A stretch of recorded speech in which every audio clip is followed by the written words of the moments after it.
স্পষ্ট করি যে আমরা এনসিপির পক্ষ থেকে বারবারই বলেছি যে আমাদের দাবি হচ্ছে যে সংস্কার প্রস্তাবগুলো ঐক্যমত্য হবে, সেগুলো বাস্তবায়নের জন্য নতুন গণতান্ত্রিক সংবিধান নির্বাচনের জন্য গণপরিষদ নির্বাচন হয়। সে গণপরিষদ নির্বাচন যদি আগামী মাসেও হয় আমাদের কোনো সমস্যা নেই।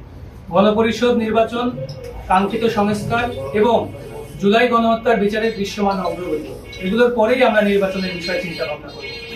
এই জন্য যদি নির্বাচন এগিয়েও আসে, এগুলো হয়ে যাওয়ার পরে, তাহলে ডিসেম্বরে, নভেম্বরে, অক্টোবরে নির্বাচন হলেও এনসিপি সেখানে সারা বাংলাদেশে তার প্রার্থীতা দিয়ে জনগণের কাছে ছুটে যাবে।